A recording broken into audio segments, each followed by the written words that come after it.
This is Pet Life Radio. Let's talk pets. Hi, y'all, and welcome to Horsing Around. Saddle up and get ready to have a darn tootin', galloping good time as we trot out the show that's your ultimate horse source, of course. Find out how to use good old horse sense when it comes to breeding, feeding, training, and explaining. From practical tips on caring for your horse's health to advice on how to buy horse supplies, including bridles, halters, saddles, and more. So get ready to start horsing around with your host, horse expert and award-winning rider, Audrey Pavia. Howdy, Audrey. Hi, everybody. Welcome to Horsing Around on Pet Life Radio. Thanks for joining us. This week we have a very special guest, Frederic Pignon. Frederic is best known for his work in Cavalia, the famous equine theater production that has toured around the world since 2004. He and his wife, Magali Delgado, are the authors of the book Gallop to Freedom. Frederic will talk to us today about how he developed the incredible bond with the horses in the show. We'll be right back with Frederic after these messages.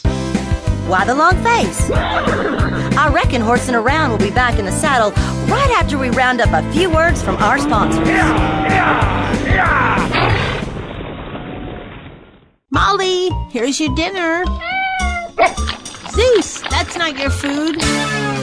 Don't let that happen to your precious cat. Elevate your cat's eating experience with the Cat Tree Tray. The Cat Tree Tray keeps your cat's food off the floor and conveniently located on the cat tree. It's the perfect way to eat. It's a beautiful wrought iron tray that easily attaches to your cat tree and keeps dogs and other critters out of your cat's dish. A must for multi-pet households. There's a 6-inch tray for large bowls and a 4-inch tray for smaller bowls. Purchase your Cat Tree Tray today. Go right now to cattreetray.com. That's cattreetray.com. cattreetray.com.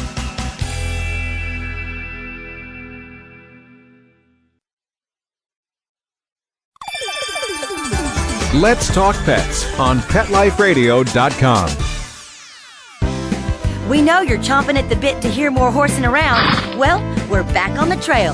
So park yourself over yonder and set a spell. You ain't heard nothing yet. Welcome back to Horsing Around. I'm your host, Audrey Pavia, and today we are talking to trainer and former star of Cavalia, Frederic Pignon. Welcome to the show, Frederic. Hello. Hi. You're talking to us from France, so that's very exciting for us. We never spoke to a guest in France before. For those listeners who never saw Cavalia, can you describe the show? Yes. So Cavalia is, for us, was kind of message about the relationship we can have with horses. So when we created it with Normand Latourelle, we really wanted to show everybody how the horses and humans can work together and can work in a good side. I mean, if we understand a horse, it's much easier for him to be with us and to be part of our life. So Cavalia, I think, is a little this, but it's a show. So of course there is music, there is lights. It's a beautiful show. I think even the people who doesn't know about horses, they will enjoy a lot because it's really full of a lot of things. There is acrobats, there is horses, there is dance, there is music, there is images. So it's a very complete show, and I think it's a concept about horse show we never saw before. I really think it's a very complete show, and we can really see the bond and the relationship between horses and humans. Now, you and Magali are retired from Cavalia. The show is still touring, but and Magali's sister, I understand, is in the show now. Not anymore. She came back France. Yeah. Oh, okay. But the show is still out there, and it's touring.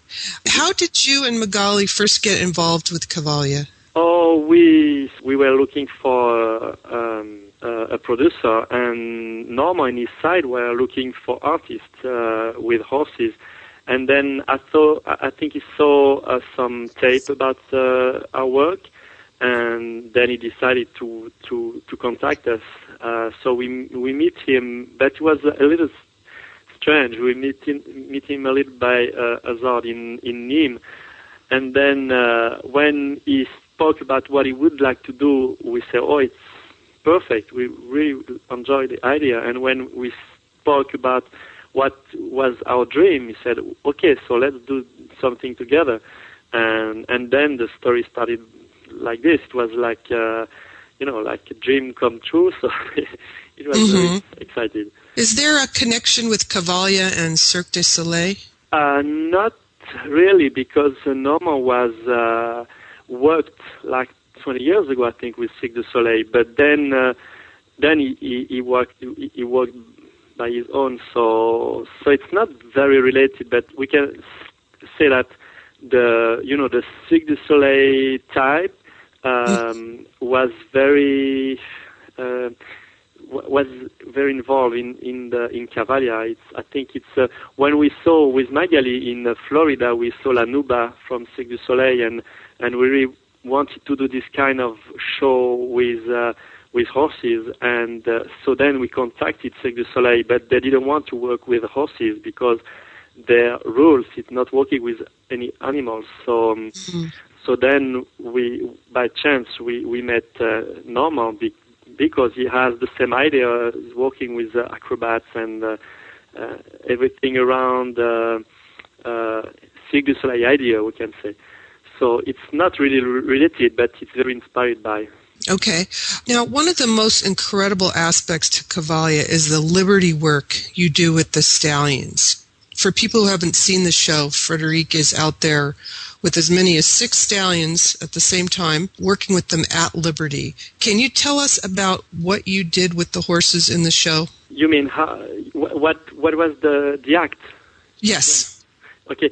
So the idea is to show how we can play, how we can be together with the horses, and then doing some exercises together. But the main story was really about the horses. This was very funny because at the beginning it started like a normal act, like you want the horse doing this and that. But then the people realized that the horses like actors, so they really can create their own show. So it was very funny to see how they can do what they want to do sometimes, and sometimes they don't want to do this. But so then they give you something else, and this created something very special. And my horses are really like my friends. So sometimes they say, no, I don't feel good to do this. Why don't you ask me this? And then he does something else. And it's very funny because they're really, they don't want to. When one is tired to work, for example, he just let me know, today I'm tired, so just ask me the minimum and it will be perfect. So it was really every time like playing with this. What do you want to do today? And sometimes they did very fantastic show, and sometimes they were not that happy to work. So this gives something special. And what was very interesting is to see how the people can observe this and can really feel the horses almost speaking. And this was a very story about them and me on stage. And I really enjoy doing shows with them because it's just showing how we work or how we play every day at home. So so it's not really, we try to do something different than circus style, we can say. It's not asking them doing tricks. It's more asking them doing something with me, and by pleasure, and by the horse can create. Every show is different because sometimes the horse say, "Oh, today I prefer to do this." So it was very different with what we used to see. Right, and that was, I saw this show several times, and that was really obvious that the stallions pretty much, they had a sense of humor. I mean, you could definitely tell that.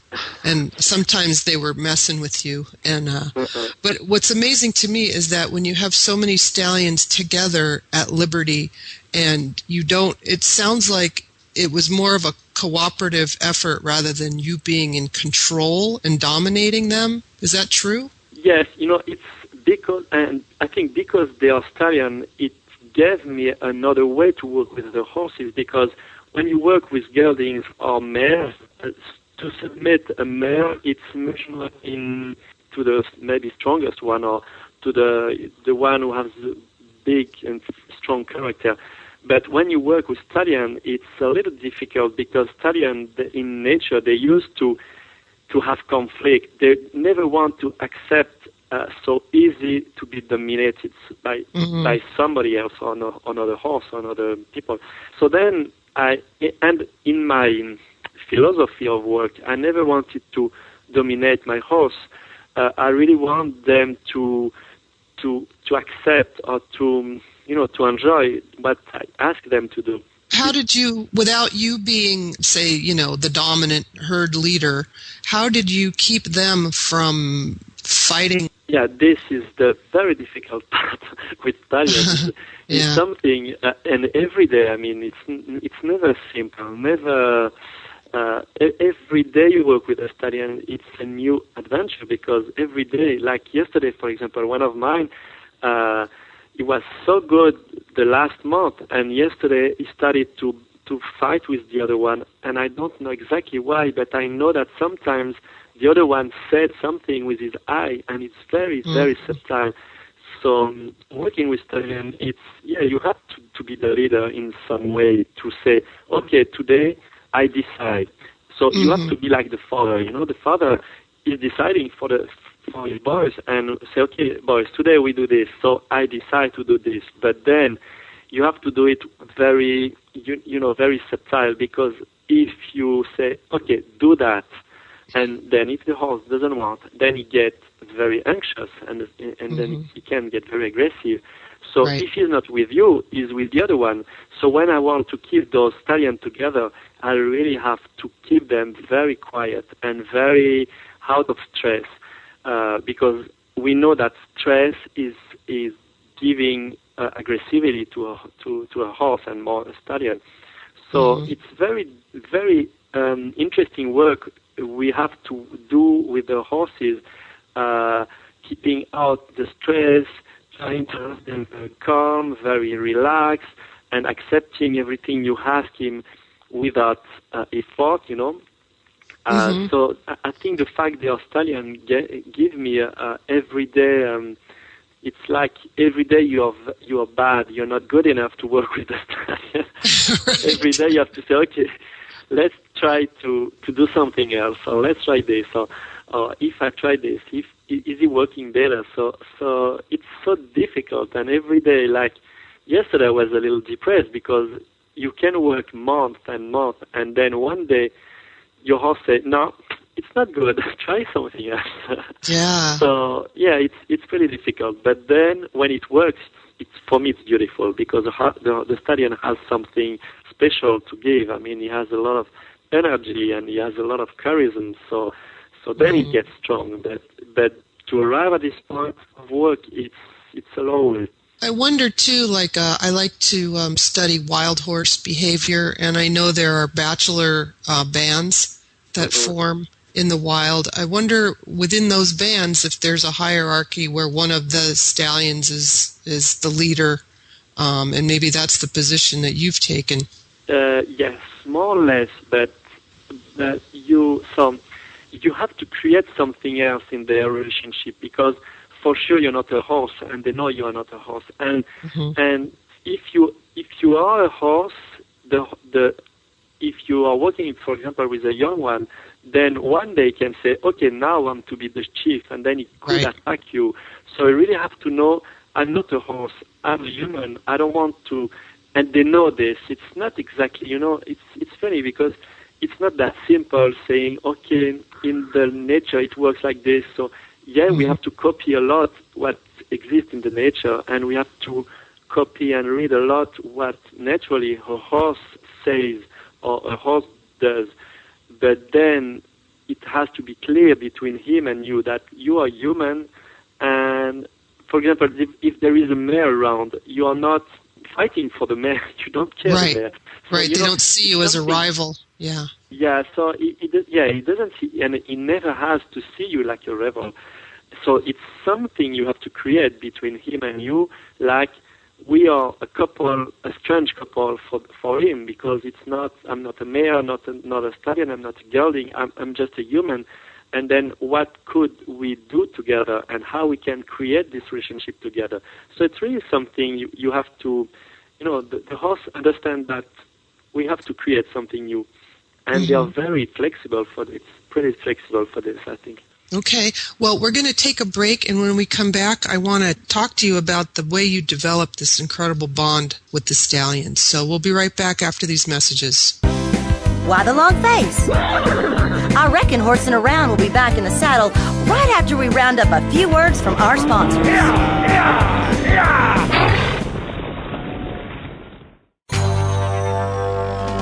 It's DesignerPetSweaters.com. Hand-knitted designer sweaters for your precious pup or cool cat. Beautiful couture patterns for your pets, including custom-knitted formal wear, casual wear, yachting, and even sports-themed. Many designer pet sweaters include feathered tammy hats, top hats, and a lot of sparkle. Each sweater includes leg loops, front paw sleeves, and leash opening. Visit DesignerPetSweaters.com to order your four-legged fashions today. Your pets will stay warm for the winter and be runway ready. Large or small, we fit them all. DesignerPetSweaters.com. Let's talk pets Let's talk pets on Pet Life Radio. Pet Life Radio. PetLifeRadio.com. We know you're chomping at the bit to hear more Horsing Around. Well, we're back on the trail. So park yourself over yonder and set a spell. You ain't heard nothing yet. Welcome back to Horsing Around. I'm your host, Audrey Pavia, and today we are talking to trainer and former star of Cavalia, Frederic Pignon. Frederic, tell me, how did you develop this bond? Can you put it into words? Yeah, so I can try, but this, I think it's the more difficult thing is to put in word the work we do every day. The bad thing is to see that, but I try. The first thing we have to work on is the respect, and respect you between you for him and him for you. So when I prefer to work pretty early with a horse. If he's 1, 2, or 3 years, it's perfect. If you work with a horse, he's already 9, 10, 11, it's getting more difficult. But then if you work early with a horse, third thing is to say, okay, like as I said, we are together, and then let me explain to you how I can be with you. And so to create this special bond, first, I think you have to have a lot of experience with horses. And I could say now, by experience, and maybe in 15 years I will say something different, but for now what I know is we really have to read, to how we can say this, to understand what the horse wants to tell you. And this is the difficult part of working with a horse, because he's not speaking, so you never know exactly what does he feel, what does he want, if he's anxious, or if he's good, or if he's not happy with you. So you really have to do a big effort to read this, to understand this. And once you start to understand a little bit more, and then after that you can tell him that you understand a little bit, then he gets your best friend. And this is very funny to see, because sometimes I work with young horses, they don't know human, and he looks at me like, who are you? You're a stranger. What are you doing here? And then little and little I say, oh, I'm Fred, and everything. So just by little movement, by little things, and now I'm sure I was not like this 2 or 3 years ago, but now I'm sure we can almost read just the thing, I don't know how to say that, but it's something special sometimes. Or maybe it's so little, so subtle details, then you arrive to understand pretty precisely what the horse thinks. And this is very important. When I work with a horse first, most of the time I can spend half an hour just trying to be, how we say that in English, I don't know, to be inspired by the horse, just to to receive the special waves. I don't know what is it, but and now I'm much more. It's much easier for me to read and to understand the horse sometimes, and even I can know what's happened before with the horse. So this is very funny. And I know what you mean. It sounds like you're talking about what we call animal communication, where you're able to almost read the horse's thoughts and feelings. Yeah, and this is very strange feeling, and this is, I think we developed this working even more on this way, because when I was young, I was sure we could read. So because when I was, I don't know, maybe 9 years old, I learned at school that we can read on. The brain there is like electric little things on the brain. So I said maybe if I can be connected to my horse brain, then I can maybe understand what I see. So right. Then I try. But so this was, I think, is a goal of my life. But then now I'm more than 40 years and then I start to understand that it's not that stupid, We can maybe arrive, and some horses help me a lot. Like Templado is the one who helped me the most to understand this, to work on this on this subject, Is there anything you can recommend to ordinary horse owners on how they can develop a bond? I mean, I don't think it's possible for most people to develop the kind of bond you have with your horses, but I think there's something really magic going on there. But is there any advice you can give to those of us, just regular horse owners? Yeah, I think the thing we have to really work on is to observe the horses, because we never observe enough. And when I say observing, most of the time say, yes, okay, I see. Yeah, but seeing it's not enough. Observing, it's asking a lot of questions in his head, saying, so why does it do this? Why is he looking at me like this? It's because you ask you a lot of questions, then you start to maybe understand something, a little things. So observing, it's for me the more important things. And when you want to know your horse, you don't have just to ride him every day. Maybe some days you just have to let him on the paddock and observing him a lot, and because knowing his horse, it's knowing in all situation you can. So when you go on a jumping show or when you go on trail, you have to every time be connected with your horse. I see so many people, riders, just being on their horse and having a lot of habits. So sometimes good, sometimes not that good, and it's like they are with the horse like fatalist. I don't know if the name is okay, but just to say, okay, I used to do like this, I used to be like this, so my horse used to not going on the trailer easy. We never have to accept what the use is. You have to you have to every day say, okay, why does he do this? And now I can maybe resolve my little problem, even if it's a little problem, because for me, everything, every step we do with a horse start by a little things, a little details. So I think this new way to be with the horse will change a lot. And it's funny because I have a lot of good critics about the book we write it with Cavalia, and a lot of people say okay, it's good, but not because we don't want to give a lot of technical things, but just maybe the way to think different is helping the people to be different with their horse. And a lot of people say, oh, it helped me to do this, or it helped me to see, maybe to have another eye, maybe to have another idea of our relationship with the horse, because the fact to be every day with him, sometimes we don't realize all the little defects we do with him. So I really think the fact to be just different, to think different, to say, okay, everybody said that, but maybe it's not true, so we can try something else. This is already a good step. Well, you brought up the book, and I want to talk about that. And I thought maybe we could talk to Magali about Gallop to Freedom. Is she there? Can we talk to her? Yeah, she's here. Okay. Hi, Magali. It's Audrey. Yes. Hi. Hello. I was wondering if you could tell us about Gallop to Freedom. Tell us about the book. What is it about, and how did you guys put it together? So the book is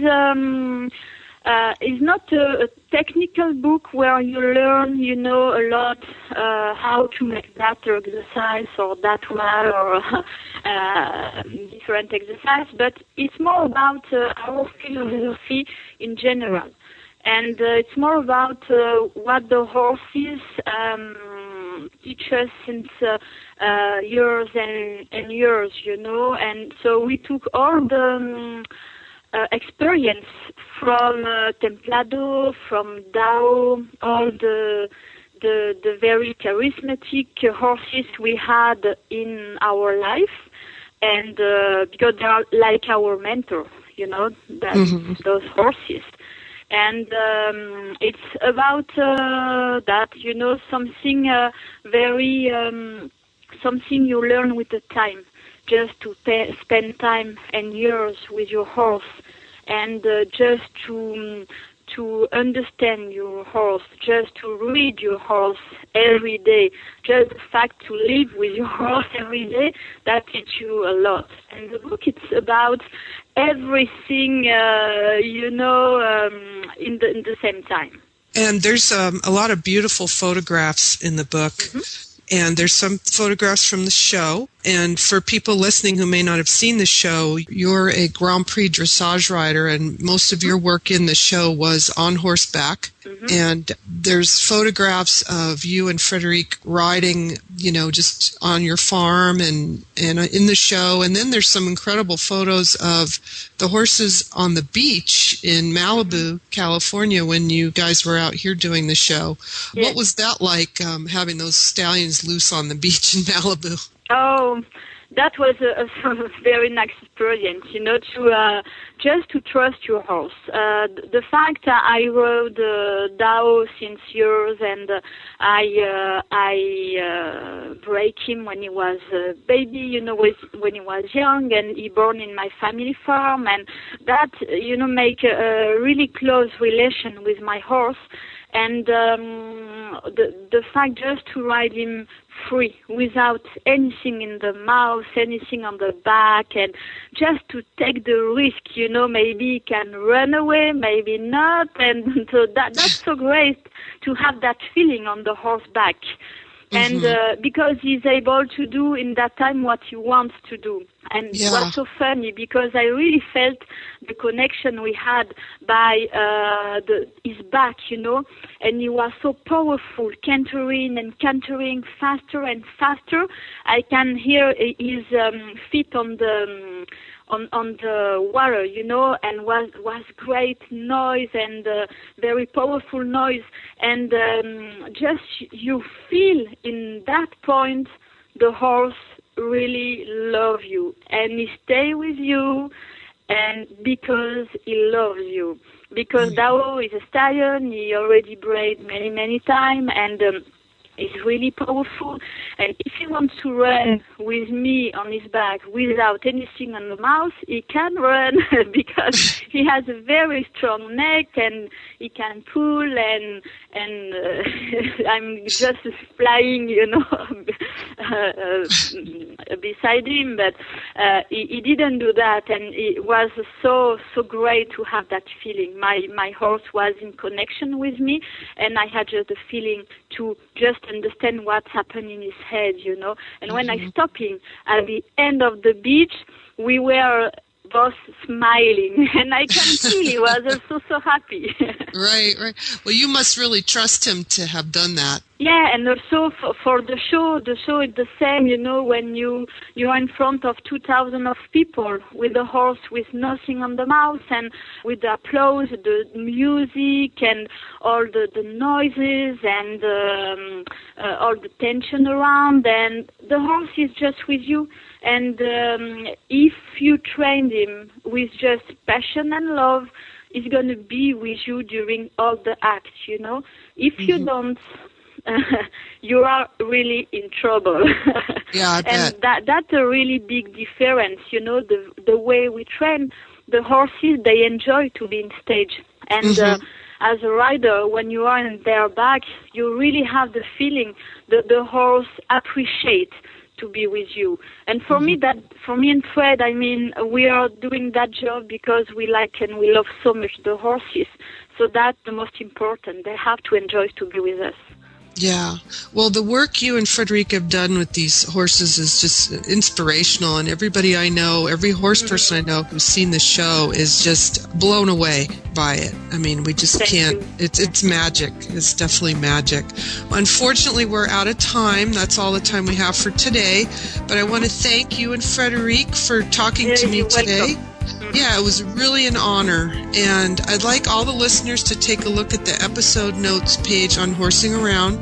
We'll have a link there to Frederic and Magali's website and more information about Gallop to Freedom. If anyone out there has any questions or comments about Horsing Around, please email me at audrey@petliferadio.com. Until next time, happy trails. Stop what you're doing and start horsing around. Every week on Pet Life Radio, horse expert and award-winning rider Audrey will be trotting out great tips on feeding, breeding, and more on everything equestrian. So set a spell and say hey to Audrey and get ready for a darn tootin' galloping good time. Every week on Horsing Around, on demand, only on PetLifeRadio.com.